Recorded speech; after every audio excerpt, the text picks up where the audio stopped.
Estão vendo? Estão conseguindo ver? Tranquilos? Beleza. Tá. Bora lá, então. Bom, pessoal, para a gente começar a nossa aula de hoje, vamos tentar fazer uma recordação aí do que nós vimos há 15 dias atrás, tá? Nós começamos a dar uma olhada sobre planejamento, né? Vocês lembram do planejamento estratégico, do tático e do operacional, certo? Qual que era a ideia que nós tínhamos de planejamento no primeiro momento? Tudo que eu planejo na minha empresa, eu estou pensando que eu quero evitar um risco lá na frente, né? Eu estou tentando evitar um risco no presente, sabendo que ele pode acontecer lá no futuro. E para isso a gente tem algumas ferramentas. Vocês lembram do modelo oh, meu Deus, do modelo SWOT, que é o quê? Eu saber o que está acontecendo de bom e de ruim, tanto dentro quanto fora da minha empresa. Se eu sei desse cenário que se desenha e eu consigo neutralizar esses problemas que eu vou ter lá na frente, eu posso estar salvando a minha empresa. Ou, se você não está salvando, você pode estar pensando na ampliação dela. Se não na ampliação, na manutenção. Olha, vocês lembram o caso que eu falei da Coca-Cola. Qual que era o lance da Coca-Cola? Ela não precisa expandir, mas ela não pode perder mercado. Então, ela precisa se planejar para continuar sendo líder de mercado. E aí nós já vimos as estratégias que tem. Uma delas, qual que a gente comentou mesmo, que foi sobre comprar outros produtos, diversificar o seu mercado para conseguir para ter concorrência no mercado. Tudo bem? Se você conhece a sua empresa, logicamente, né, nós estamos pensando aí que vocês, como futuros engenheiros, a maioria de vocês vai prestar serviços para as pessoas.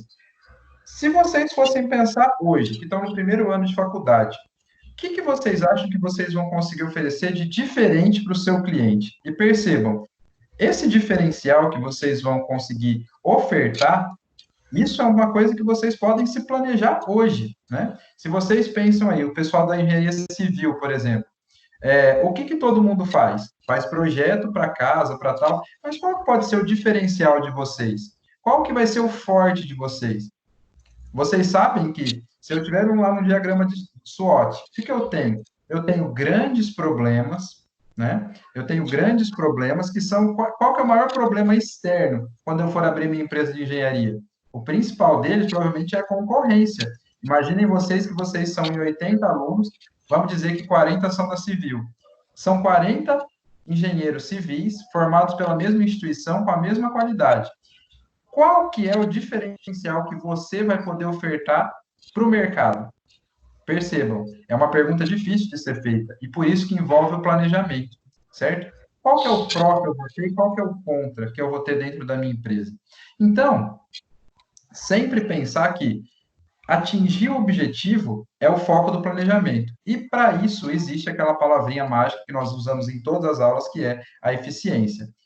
Qual vai ser o grande ponto de eficiência de vocês? Ok? Vamos lá, então. Tranquilos? Bora lá.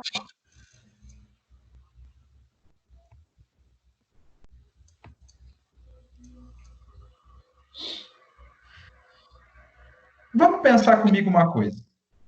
Se eu tenho uma empresa grande, uma grande incorporação, e eu preciso que a minha empresa seja eficiente, quem que deve dar as ordens para que a empresa consiga ser eficiente e atingir os seus objetivos? Quem deve dar essas ordens? O chefe, talvez? Bom, no nosso caso aqui, nós sempre vamos usar essa palavra que vocês sabem que eu não sou muito fã dela, que é o tal do depende, né? Quem que deve dar as ordens? Olha, depende. Por isso que existem os modelos para nós aqui também. Olha só, o Sebrae fala para a gente, oh meu Deus do céu, está travando aqui, que uma empresa que é considerada de pequeno porte, ela pode ter de 20 a 99 funcionários. Depois disso, ela passa a ser uma empresa de médio porte. Pessoal, se eu tenho uma empresa de 20 funcionários, deve dar um trabalho para eu gerenciar. Uma de 99, será que dá bem mais ou bem menos trabalho? Pensem aí com vocês. Eu imagino que, apesar de 20 e 99 estarem no mesmo quadro, a diferença que você tem que gerir tudo isso para conseguir atingir o objetivo da sua empresa é muito maior, né? A microempresa, que é o que a gente mais tem no país, são até 19 funcionários, que também há a sua dificuldade. Agora, olha só, pessoal, eu trouxe para vocês 3 exemplos aqui. A EBCT, alguém conhece? Qual empresa que é essa? É o nosso querido amigo Correios, tá? Empresa Brasileira de Correio e Telégrafos. Pessoal, se já é difícil a gente pensar, a gente pensar que uma empresa de 20 funcionários é difícil a gente dar ordem e todo mundo atingir o objetivo junto, imagina para uma empresa que tem 107 mil funcionários. Tá certo que ela é uma empresa pública, né? Então ela segue mais ou menos uma padronização. Mas olha só, tem maiores. Alguém assumiu o controle da minha apresentação aqui. Não sei como, mas vamos lá.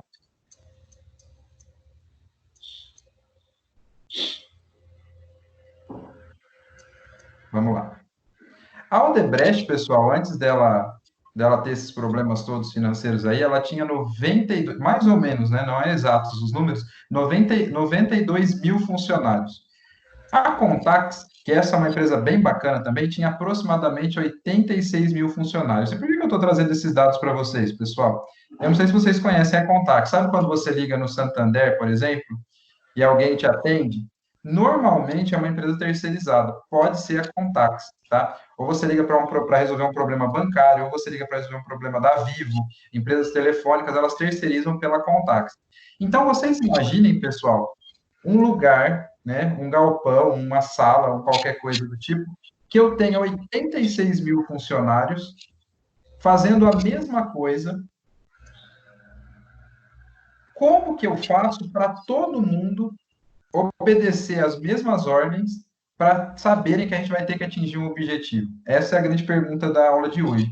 Percebam que aqui eu vou ter que começar a introduzir o método, tudo bem? E é isso que nós vamos tentar dar uma olhada hoje. Olha só, algumas empresas possuem tantos funcionários que, para pensar como atingir os objetivos, faz-se necessário organizar e definir muito bem a sua estrutura. E aí eu pergunto para vocês, dessas empresas que eu falei, vocês conseguem notar que elas têm uma estruturação muito bem definida? Ou seja, os cargos, a hierarquia, tudo isso é muito bem colocado e cada um sabe a sua responsabilização? Imagino que sim, né? Então, se nós pensamos nas pequenas empresas, nas que são maioria no país, o que a gente nota hoje? Que o que mais falta é justamente um planejamento para tentar esses objetivos. Percebam que uma empresa pequena sempre tem um severino, né? O dono faz quase tudo, os funcionários muitas vezes precisam fazer outras atribuições que não as próprias deles, né? Isso quando não são empresas familiares.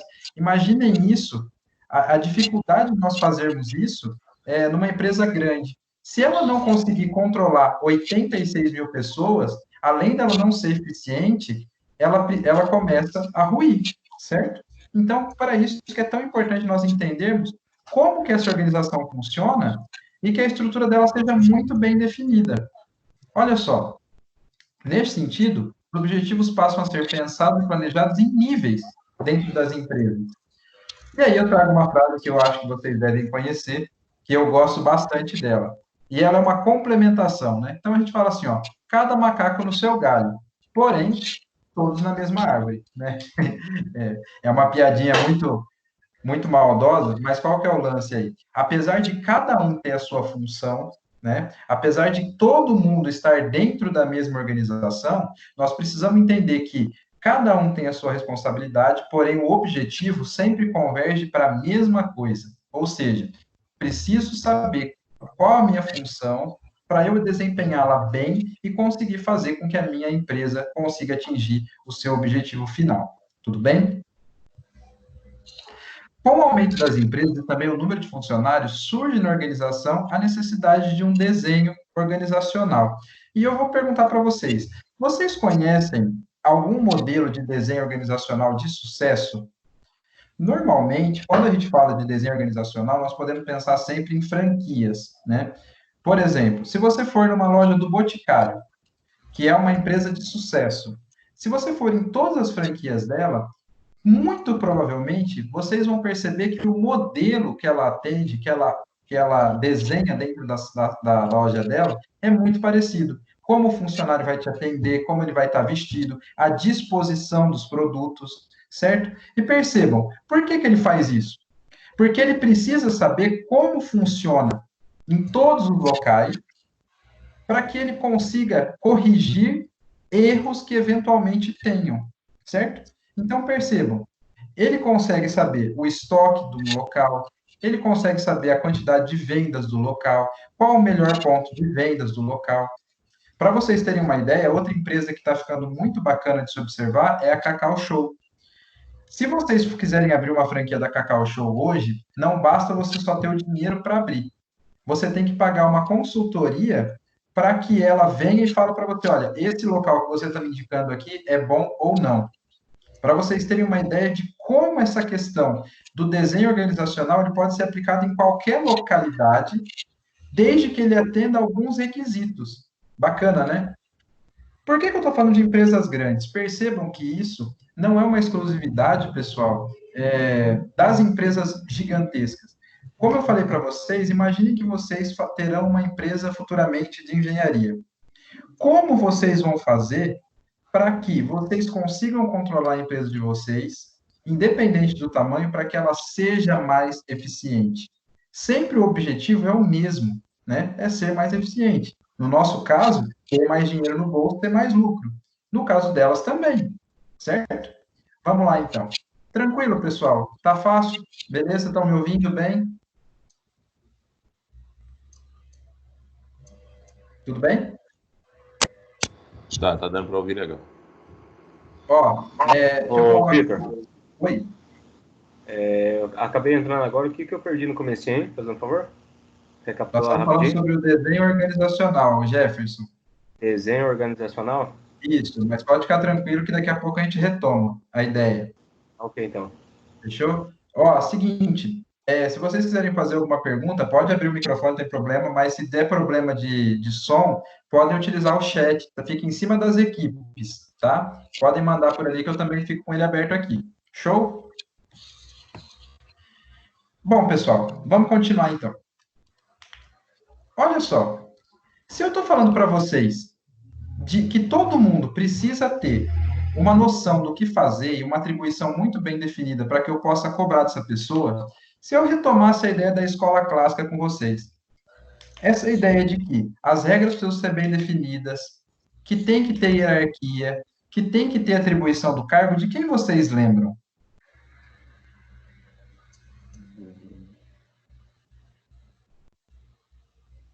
Lembram de alguém? Eu espero que alguém escreva sobre ele, porque é o que eu mais gosto, hein? Taylor? Professor, não está aparecendo a tela aqui para mim? Não? Para a galera tá aparecendo ou não? Sim. Ok. Vê se aparece aí, Jefferson. Tá aparecendo. Tá, beleza. Qual tela que o senhor está? Na escola clássica.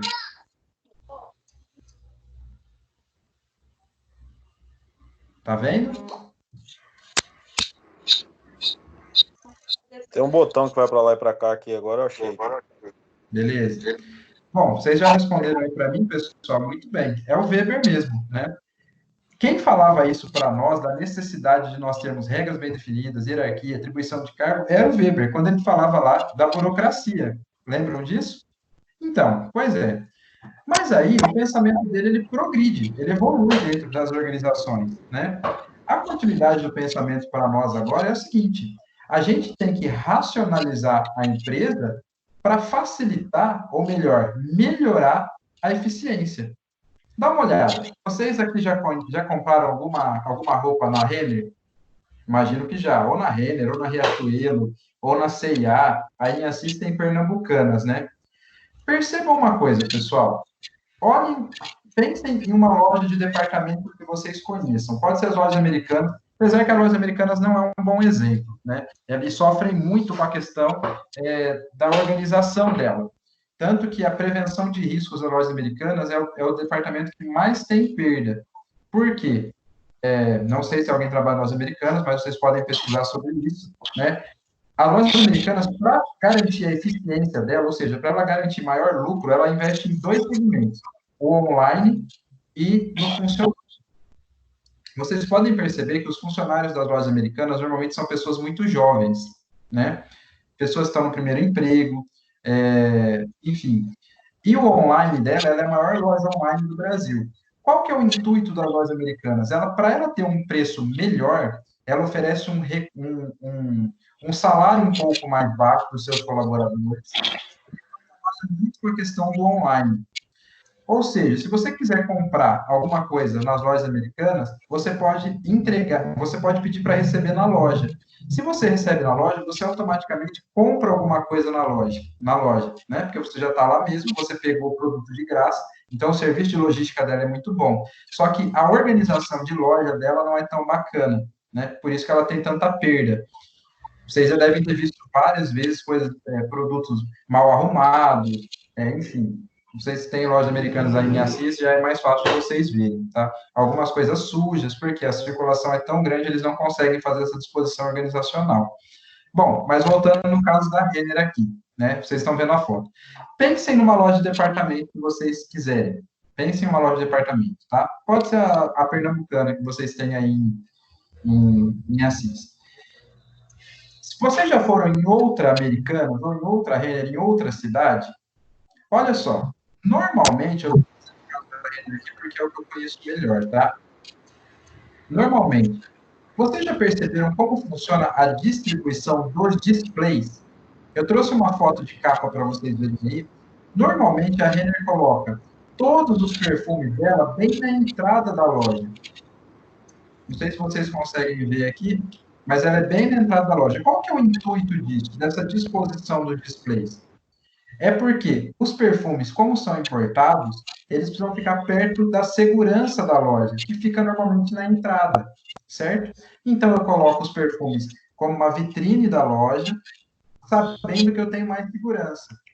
Olha só, eu também posso distribuir todas as lojas de varejo por gênero, ou seja, eu tenho o lado feminino e tenho o lado masculino. Criança, infantil, enfim. Também pode ser por tamanho, né? Tem moda plus size, tem moda gestante, enfim. Ofertas, normalmente sempre colocadas na frente também para ser um chamariz da loja, ou seja, se você vê uma roupa barata, você automaticamente entra, e principalmente quem? As mulheres, tá? Que é o grande público das lojas de varejo. Coloca-se na frente porque você tem que entrar na loja para ter acesso aos outros produtos. E aí, agora entra a parte bacana, principalmente o pessoal da engenharia de produção aí. Pensem em todas essas lojas. Normalmente, o desenho delas, o desenho da organização, eles seguem mais ou menos esse padrão. Ou seja, olha só, eu estou trocando justamente uma loja por um desenho organizacional. Observe, se vocês forem, na maioria das lojas Renner ou nas lojas de departamento, vocês vão encontrar uma coisa mais ou menos parecida com esse desenho que eu coloquei para vocês. E isso é replicável. Eu sei como que a loja tem que ser organizada. Uma loja muito bacana também que tem aí em Assis, que é um modelo que ela não é franquia ainda, mas que ela segue mais ou menos esse padrão, é a Drogaria Catedral. Sei que tem um pessoal que trabalha na Catedral, mas podem perguntar para o pessoal que organiza as novas lojas. Eles têm um padrão, desenho, certo? Tem o pessoal que trabalha na Catedral, tá aí? Ou não? Não tá? Bom, se tiver, me fala se vocês conhecem esse modelo deles, tá? Melhor. Então, percebam, pessoal, essas lojas que elas estão em mais de um local, que elas têm mais de uma loja, que elas têm mais de uma subsidiária, mais de uma filial, normalmente elas seguem o desenho para que ela consiga replicar isso de uma forma equânime, ou seja, igual em todas elas, tudo bem? Justamente para que eu consiga exercer o controle sobre aquela loja. O que está acontecendo? Tá? Tranquilos? Vamos lá, então.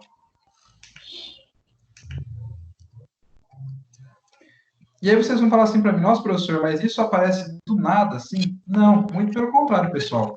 Tudo isso é feito um estudo para que a gente consiga estimular o consumidor. né? Sempre pensando como vai facilitar o trânsito dele, pensando também na segurança, e é um modelo que pode ser replicado, como eu comentei com vocês. Vamos lá.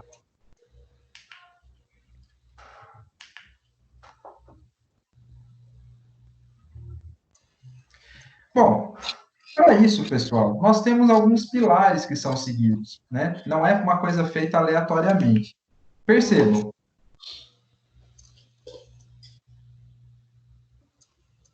Oh, meu Deus. Aqui nós temos os pilares do desenho organizacional. Alguém chuta algum? Está na apostila, hein?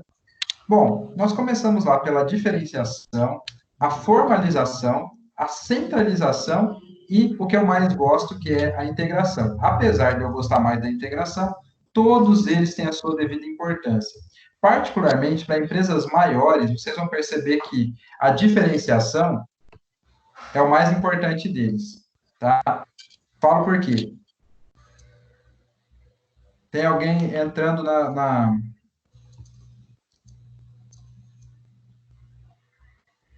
apresentação, pessoal. Tentem não apertar, por favor, aí na tela, porque senão eu perco o controle dos slides aqui. Tudo bem, pessoal? Tranquilo? Tá fácil aí? Nós estamos com mais gente entrando. Vamos lá. Vamos começar, então, a falar sobre esses pilares, pessoal. Começando pela diferenciação. Olha só. Diferenciação, pessoal, como o próprio nome fala, o que eu quero tratar com diferenciação? É como as tarefas são definidas na empresa, né? E aí nós podemos ter duas situações. Quando o trabalho é horizontal, quando a gente tem departamentalização, e quando ele é vertical, qual é a nossa hierarquia, né? Os níveis de autoridade que nós temos dentro delas. Para isso, eu trouxe um caso para vocês aqui, justamente de prefeituras, né? Percebam, se vocês conseguem ver essa hierarquia dentro da prefeitura, o que isso mostra para mim, né? E alguém manda mais, né? Dentro da hierarquia vertical, eu tenho uma pessoa que manda mais, mas ao mesmo tempo eu tenho uma hierarquia também horizontal, ou seja, eu tenho várias secretarias. Essas daí, elas têm poderes parecidos, elas têm poderes iguais, né? Mas elas estão sempre submetidas a alguém, e outras pessoas estão submetidas a outras pessoas que podem exercer maior controle sobre todos os outros, maior poder em todos os outros. Normalmente, a gente fala muito disso em hierarquização, de diferenciação em prefeitura. Percebam que aqui eu consigo saber qual a atribuição de cada secretaria, né? Fica muito claro isso para mim. Apesar disso, percebam que eu consigo ver tanto uma hierarquia vertical quanto horizontal aí, né? Isso é muito comum em poder público, né? A gente ter sempre a divisãozinha corretinha. Olha só. Aqui eu já trouxe de uma empresa privada, para vocês darem uma olhada. O que eu tenho? Eu tenho lá em cima o CEO da empresa, né? Que comanda todo mundo. Tem os diretores abaixo dele, os gerentes e, finalmente, o operacional. Se nós fizéssemos uma pirâmide imaginária aí, pessoal, vocês veriam a mesma coisa. O estratégico, o tático e o operacional. Percebam também a interconexão que existe a partir do diretor com os gerentes e com o setor operacional. Provavelmente as empresas que vocês trabalham seja mais ou menos assim. Ou seja, apesar de eu ter uma hierarquia vertical, né, ou seja, de cima para baixo, eu tenho que os gerentes, por exemplo, conversam com vários setores operacionais. Para que eu estou falando isso? Na diferenciação, que é o pilar que nós estamos vendo agora, a intenção é saber qual a função de cada um dentro da empresa, né? Percebam que o operacional, apesar dele ser operacional, cada um tem sua função. E cada um precisa reportar a um ou mais gerentes que estão acima dele na hierarquia. Nós podemos ter, vamos pegar um caso de supermercado, nós temos bastante colegas que trabalham em supermercado. Eu posso ter o gerente de vendas, eu posso ter o gerente de compras, eu posso ter o gerente de pessoal. E percebam, apesar deles estarem na mesma hierarquia, ou seja, eles estarem no mesmo patamar horizontal, cada um tem uma função muito bem definida. né? Então, o primeiro, que é a diferenciação, é justamente para isso, eu entender qual é o papel e qual que é o poder de cada um dentro da organização. Tudo bem? Vamos lá. Hoje, e aí, por fim, né, eu trouxe para vocês também o que eu vivo mais, que é o da Câmara Municipal, que também é público, só para vocês verem uma coisa que é legal. É assim, ó, a gente sempre pensa que o cara que manda mais é o presidente, né? Nem sempre, né? Você tem como órgãos internos que controlam muito mais. No caso de câmaras municipais, quem manda mais para o presidente da Câmara é a mesa diretora, que normalmente é composta por mais vereadores, né? E mesmo assim, a mesa diretora tem o mesmo poder dos vereadores, né? E eles ficam abaixo aí, então, do presidente. Eu, particularmente, gosto bastante dessa temática, dessas mudanças. Vamos lá. E aí, vocês já viram isso comigo, a questão dos organogramas, né? Ele está intimamente ligado, pessoal, ao nível de autoridade. Opa, ao nível de autoridade dentro da organização. Ou seja, quanto mais alta a caixa, mais alto o cargo do colaborador na hierarquia, né? E aí eu trouxe para vocês um outro exemplo aqui, que tem outras formas que nós podemos pensar a departamentalização, né? Ou essa separação das caixas. Por exemplo, se eu for falar dos professores da Croton, não os professores da unidade Assis, percebam que nós somos um grupo, né? Nós temos a mesma função no país inteiro. Então, o nosso piso é igual para todo mundo, né? Nós somos pertencentes à mesma empresa e estamos dentro de uma mesma função. A empresa consegue entender como que ela vai trabalhar todo esse grupo de pessoas que são professores, de que forma? Sabendo se ela cumpre horário, se ela insere o trabalho no AVA, ela sabe de quem cobrar. Por quê? Porque no nosso caso, a nossa hierarquia pertence a quem? Aos coordenadores do Grupo Croton, que também tem outras atribuições. Outra forma que a gente tem de diferenciação também é por base territorial, ou seja, as regiões que a empresa atua. E aí eu trouxe alguns casos para vocês, para explicar o seguinte. Vamos dizer o caso da ONU, né? A ONU está presente no mundo todo? Está, né? Mas como que eu sei a diferenciação da ONU Brasil para a ONU Estados Unidos, se todos são a mesma empresa? Justamente dessa forma. Olha, a ONU Brasil ela tem um enfoque maior em tratamento de crianças. A ONU Estados Unidos, mais de gerenciamento das organizações. Então, percebam, a própria Cruz Vermelha, que eu não sei nem se ela é presente no Brasil, na Espanha ela era bem presente. Eu achava sensacional, porque você podia fazer trabalho voluntário nela. Então, pense em um bombeiro, né, um grupo de tipo bombeiros aqui no Brasil, que você tem um trabalho humanizado também. É bem legal, bem bacana. Não sei se no Brasil tem. E nós temos outra diferenciação, olha que nós estamos falando do primeiro pilar ainda, né, pessoal? Que é o projeto, ou seja, algo a ser trabalhado por um determinado tempo. Por que existe a diferenciação por projeto? Imaginem vocês uma ONG, que nem a SOS Mata Atlântica, né? Ela tem diversos projetos que eles são continuados ou não. Então, se eu diferencio por projetos, eu tenho um grupo de pessoas envolvidas naquela atividade e eu sei que eu tenho que diferenciar isso dentro da minha organização. Tranquilos, pessoal? Beleza? Estou falando muito rápido? Tá tudo bem? Dúvidas? Não? Tudo bem? Continuando, então. O segundo pilar... Oi, pode falar. Eu só não consigo ver a tela, estou conseguindo ver a tua imagem, pessoal. Vai. O pessoal está conseguindo me ver? Luiz, você está no celular ou está no computador?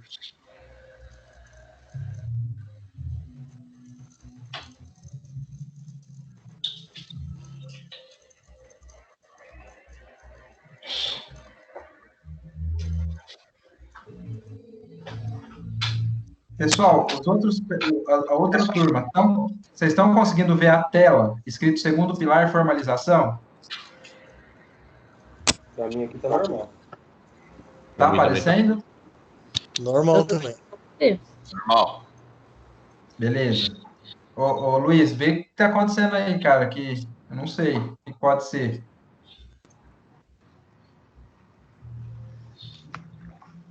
Bom, continuando então, pessoal, olha só.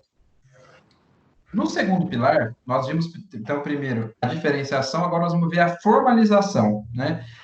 A formalização é muito parecida com o que o Weber queria da gente, que é o quê? A composição, a descrição, a especificação de cada cargo. Ou seja, eu preciso ter uma lógica dentro da minha empresa falando para mim o que cada um faz dentro dela. Só a especificação de cada cargo dentro da empresa. Nós temos um colega que era policial, se eu não me engano.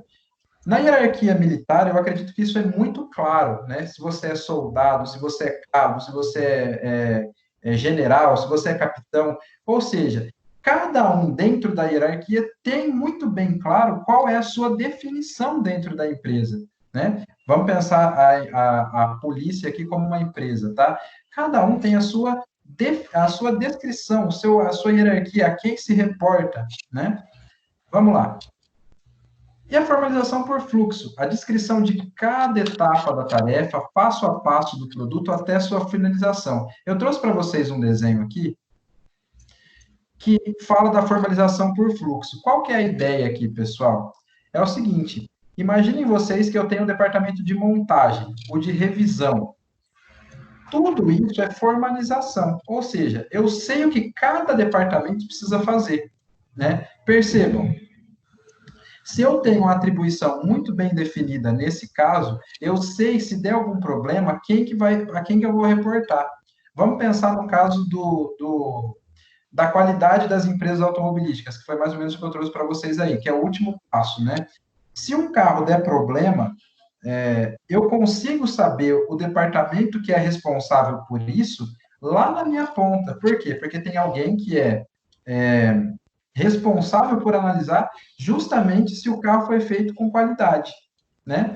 Então, o fluxo é bacana também, ele acontece mais em empresas maiores, mas é legal para vocês conhecerem, tá?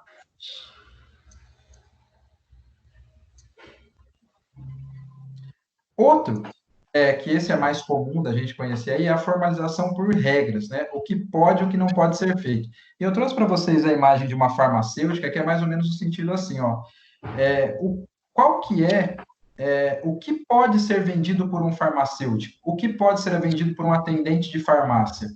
Percebam que isso está claro para quem trabalha na área da saúde, né?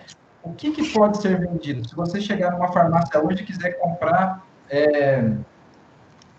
antibiótico, o farmacêutico pode vender? Não. A única pessoa que pode, aliás, você tem que ter receita, ele pode te vender, lógico, né? Vender ele pode, mas ele depende da receita. Percebam que existe aí a formalização da regra, ou seja, o que eu sei que é importante, o que eu sei que eu posso e o que eu sei que eu não posso fazer. Normalmente, na farmácia, isso é mais claro, né? Vocês devem conhecer outros casos também, se vocês quiserem comentar, né? Mas para eu não perder muito tempo falando da formalização, vou continuar aqui, tá? Bom, vamos então ao nosso querido terceiro pilar, que é a centralização. E aí, sugestões sobre o que é a centralização?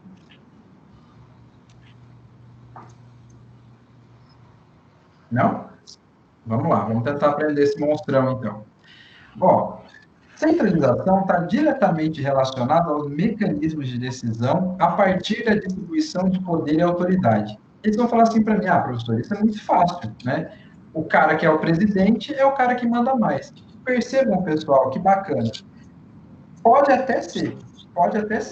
Só que nós vamos ver alguns modelos onde o poder de decisão ele está muito mais na mão dos funcionários ou dos colaboradores, né? A gente não usa mais o termo funcionário, usa colaborador. Para falar desse poder de autoridade. Olha só, vamos tentar descobrir alguns deles aqui. As decisões, elas podem ser mais ou menos centralizadas. Sempre o pessoal fala isso, professor, isso aí é só no papel, porque o chefe sempre manda mais, né? Eu sei como é que é, pessoal. Não pensem que eu não conheço a realidade, viu? Mas também nós temos modelos, nós temos primeiro os modelos centralizados, né? A decisão fica com quem tem maior nível hierárquico, que o Weber, inclusive, condenava. Ele falava, quem tem muito poder acaba sendo muito tirano, né? Acaba tendo muito poder e acaba se confundindo no seu papel. Tem uma desvantagem desse modelo centralizado. Qual que é? Sobrecarga. né? Nós temos isso principalmente aí nas empresas que delegam tudo para uma pessoa só. A decisão longe dos problemas onde acontece, uma alta dependência dessa pessoa. Pegue uma empresa onde você, imagine uma empresa aí que vocês sabem que a pessoa é altamente centralizadora da decisão. O cara sai de férias e ninguém sabe o que fazer, porque, tipo assim, imagina se o cara morrer, então, né? Como é que faz?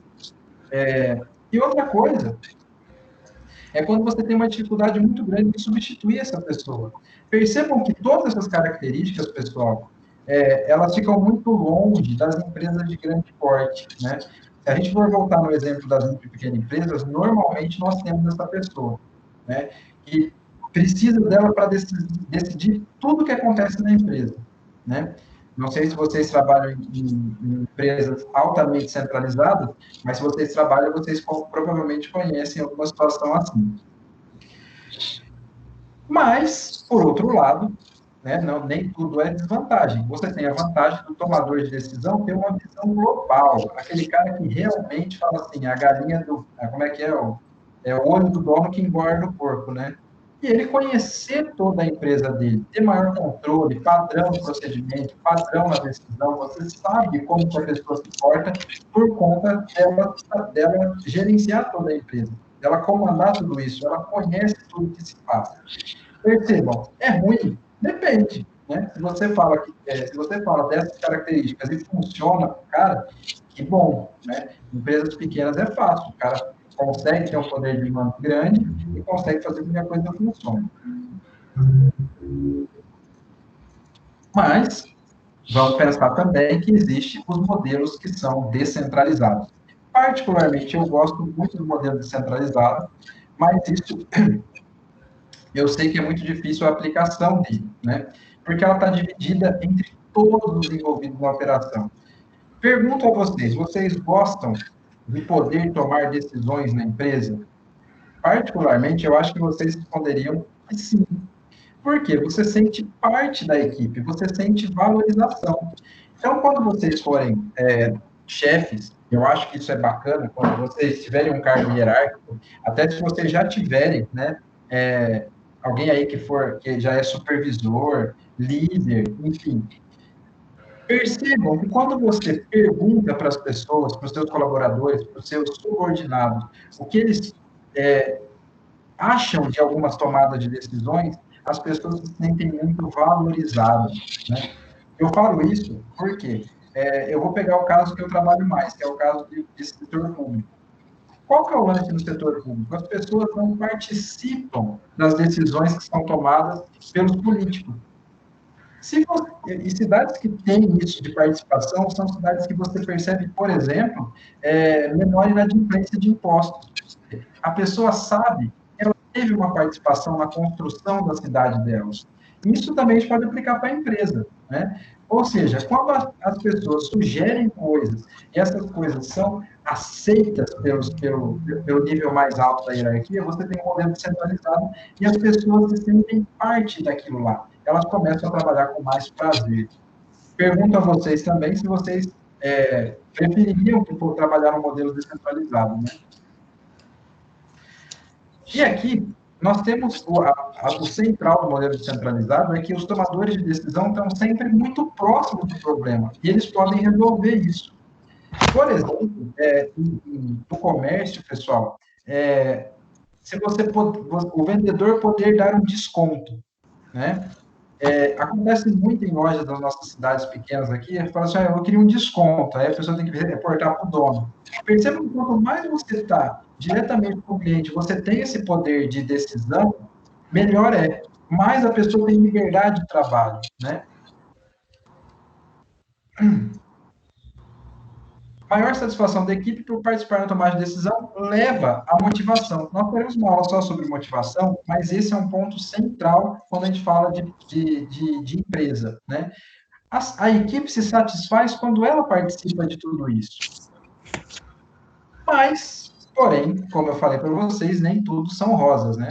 Você tem algumas desvantagens. Por exemplo, a disputa entre departamentos, os tomadores de decisão menos experientes, que podem levar a decisões equivocadas, né? Que consequentemente dão prejuízo.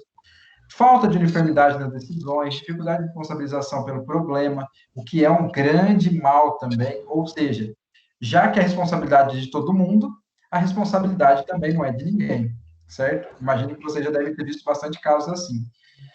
A duplicação de tarefas, né? Se todo mundo é responsável, todo mundo tem que trabalhar mais para que a coisa funcione. Percebam aqui, pessoal, que tem um fato bacana quando a gente está falando em eficiência. Não sei se vocês... Vamos pegar a Croton e a Anhanguera, que ela tem um modelo descentralizado, tá? A Croton é um descentralizado. O que é isso? Todas as unidades da Croton no Brasil, da Anhanguera especificamente, elas possuem polos. Nós somos um polo da Anhanguera. Automaticamente, quando a gente fala que existe concorrência entre departamento, por exemplo, o que é isso? Vamos pegar o desafio nota 10. Nota máxima, desculpa. Todas as unidades têm que concorrer entre si. E percebam que essa concorrência entre departamentos, entre iguais, é bom para a empresa. Por quê? Porque se vocês são melhores alunos, mais reconhecimento a empresa tem. Então, eu posso considerar uma desvantagem, mas eu também posso considerar isso como uma vantagem. Percebem? Tranquilos, pessoal, beleza? Sim. Ok? Vamos lá, então. Beleza. E aí vem a pergunta-chave, né? Qual que é o melhor modelo? O descentralizado ou o centralizado? Qual que vocês preferem? Descentralizado. E você, tá Luana aqui para mim, Luana Ribeiro. Eu sei que não é a Luana, mas por que você prefere o descentralizado e você trabalha numa empresa centralizada ou descentralizada?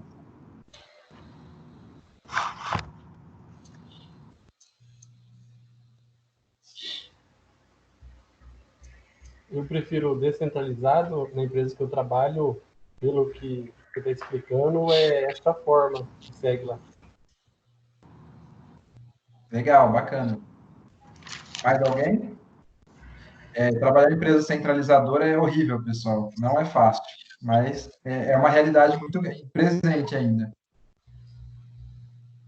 Bom, bora lá então, pessoal. A maioria das empresas que trabalham com TI, por exemplo, a maioria trabalha centralizado, porque cada um faz a sua parte individualmente, às vezes trabalha até em home office, trabalha em casa, tudo tranquilo, né? Pois é, de fato é uma realidade. E por incrível que é lógico, pessoal, que existem empresas muito bacanas centralizadas que o funcionário se sente muito motivado, tá? Que a hierarquia funciona, tal. Mas provavelmente as empresas de maior sucesso são as descentralizadas, né? Daqui a pouco a gente vai ver isso, discutir, a gente pode até conversar um Professor, pouco sobre isso. Oi, você acha que pode ter esses dois modelos numa empresa só? explique.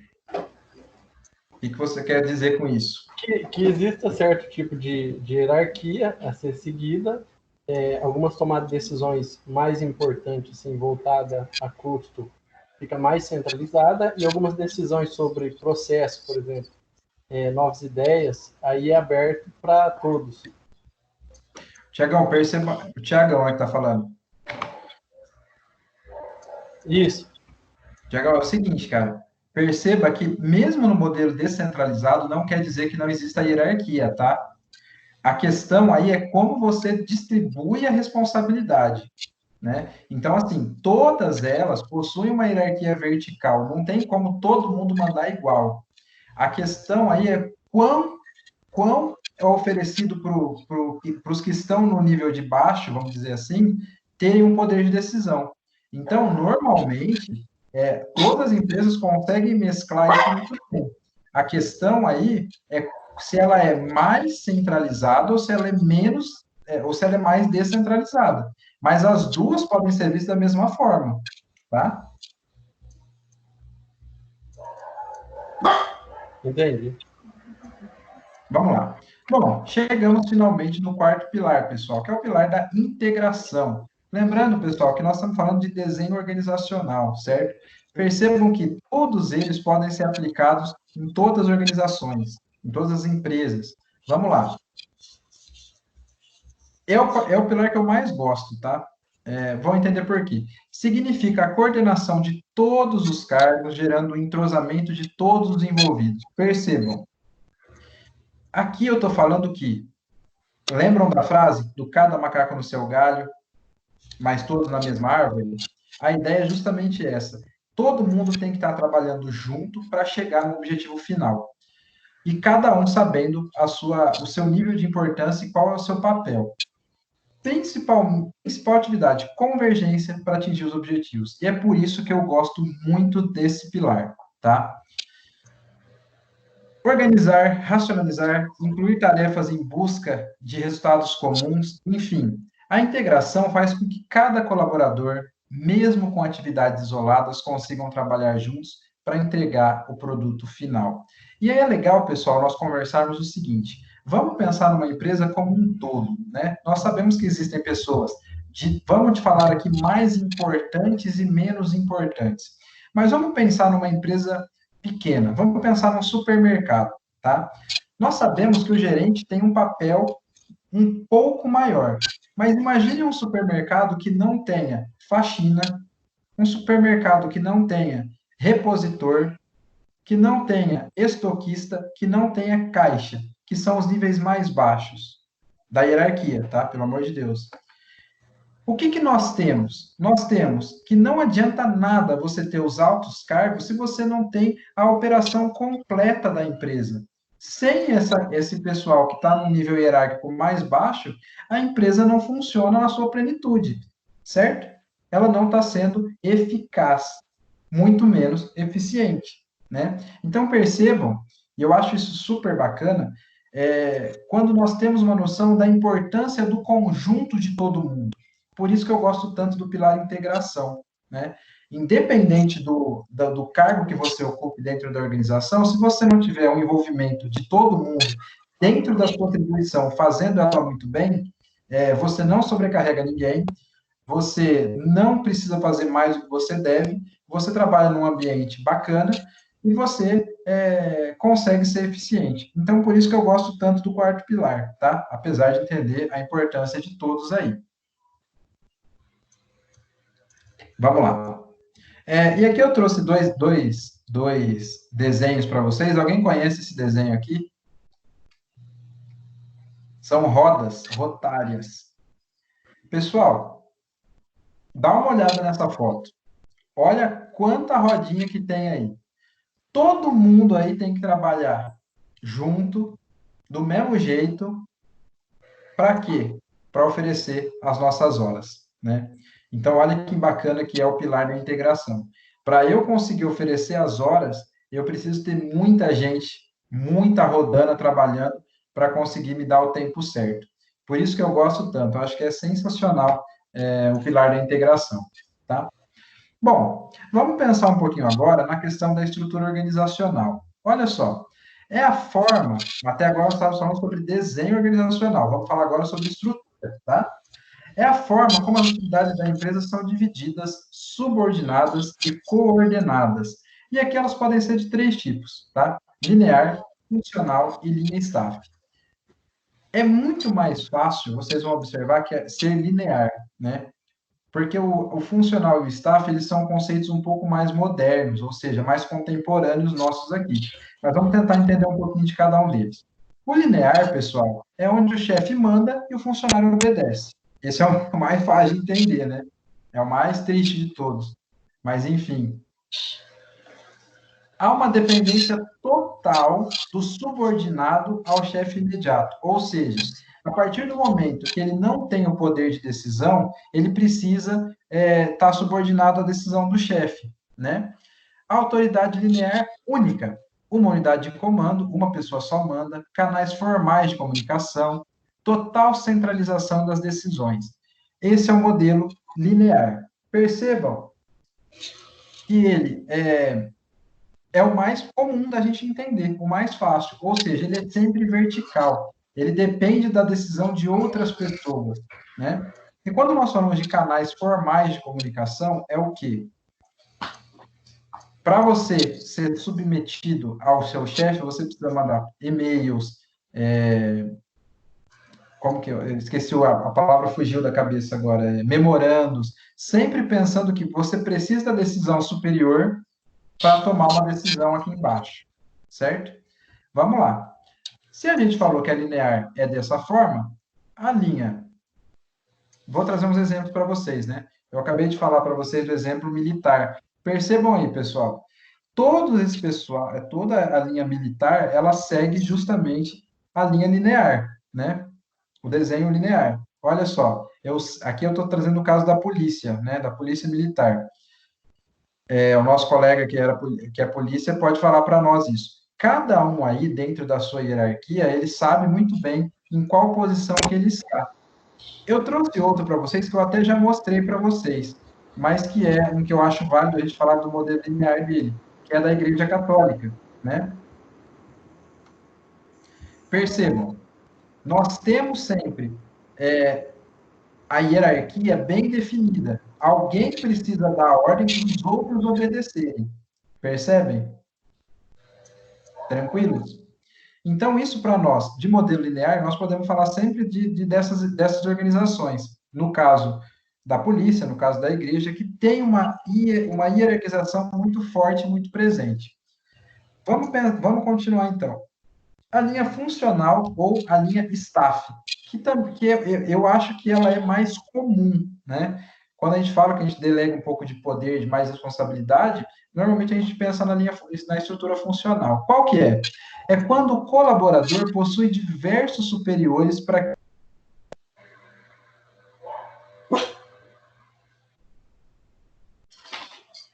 Surge num contexto de especialização do trabalho da chefia em algumas tarefas. A especialização faz com que o tomador de decisão não necessariamente dê a palavra final. Eu acho bacana esse, pessoal, por conta do seguinte. Pensa na pergunta que o Tiagão fez para mim agora há pouco. Apesar de eu ter um chefe, eu tenho também a ideia de que eu tenho uma responsabilização e eu preciso prestar contas do que eu estou fazendo. Mas o que eu faço não necessariamente precisa da resposta do meu chefe. Né? A palavra final não é do chefe, a palavra final ela é resolvida conjuntamente. Certo? Bora lá. E, por fim, para a gente terminar a nossa aula de hoje, eu vou falar sobre a linha staff, que é o quê? Uma mescla dos dois modelos, né? Ela é mais utilizada no mundo corporativo, segue sendo linear, pois as autoridades focam no objetivo da empresa, com a autoridade delegada para atividades menos importantes, que recebem um tipo de consultoria. Cada órgão se reporta a apenas um órgão, unidade de comando da estrutura linear, mas cada órgão também recebe assessoria e serviços especializados de diversos órgãos de staff. Percebam, pessoal, que nesse caso aqui é mais ou menos parecido com a ideia do supermercado. Qual que é a ideia? Olha, você tem vários segmentos dentro da própria empresa. Você tem o cara que cuida do hortifruti, outro cara que cuida do açougue, um que cuida da venda. Cada um é responsável por um determinado órgão dentro da empresa. Porém, apesar de não serem os que mandam, eles, com as decisões de cada órgão deles, é que formam um conjunto e mesmo assim são subordinados a alguém. E a decisão coletiva desse pessoal está submetida ao chefe, mas mesmo assim, cada um pode ter a sua decisão dentro do seu órgão próprio, tá? Percebam, é mais comum porque nessa linha staff, você tem tanto a responsabilização do grupo, quanto a responsabilização do chefe pelos grupos, certo? Por isso que ele é mais comum no mundo corporativo. Tranquilos? Dúvidas, pessoal?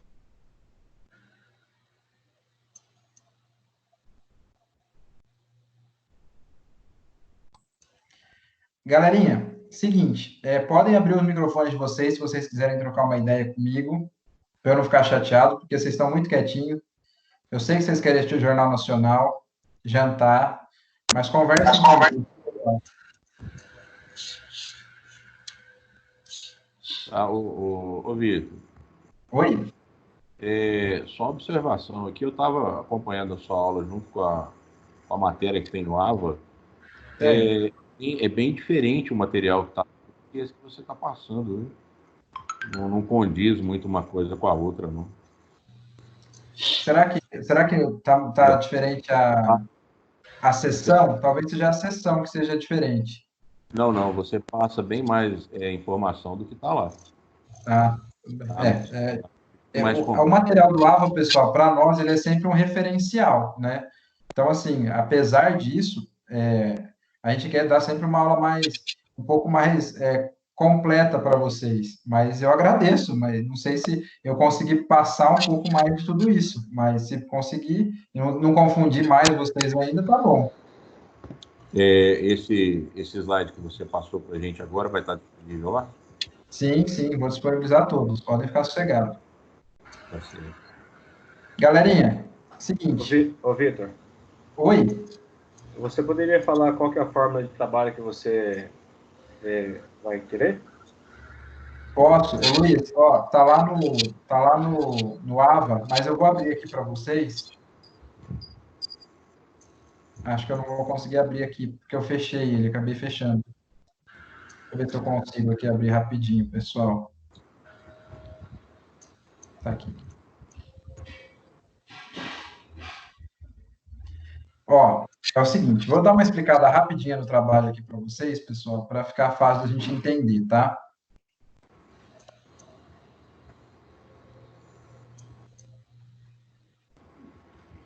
Ó, esse é o trabalho que eu passei para vocês. Vamos ler juntos aqui. Caso alguém tenha alguma dúvida, passe para os colegas, tá? Vamos lá, ó. Estão vendo aí na tela? Sim. Vamos lá. Ó, o trabalho consiste na elaboração de uma dissertação.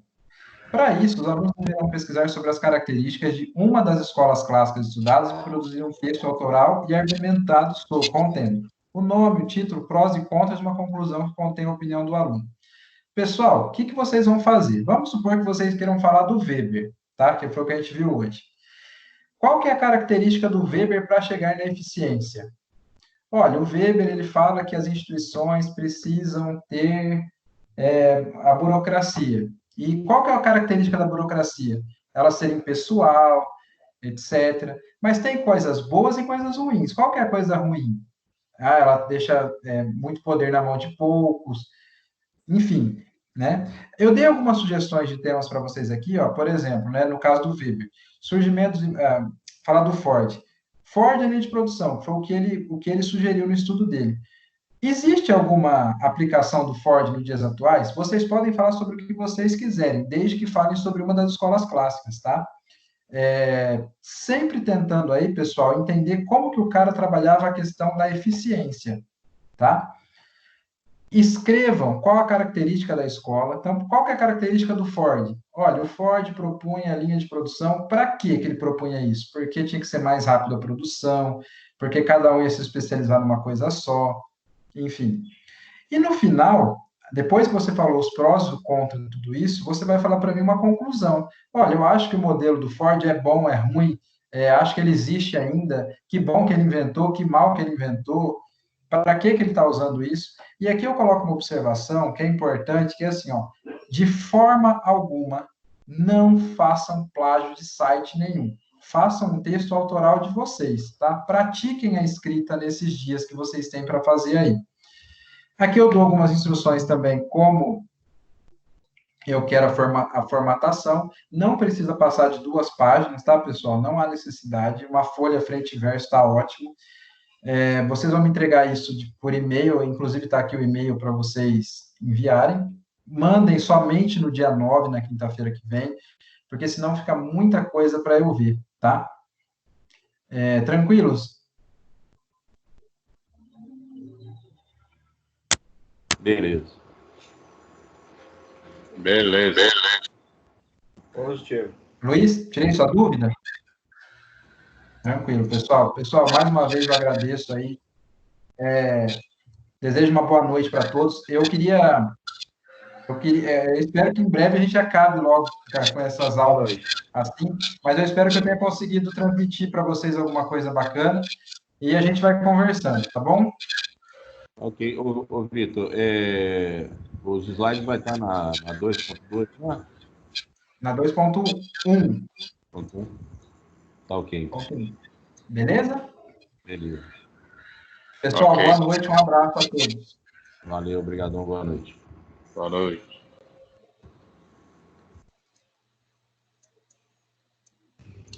Boa noite.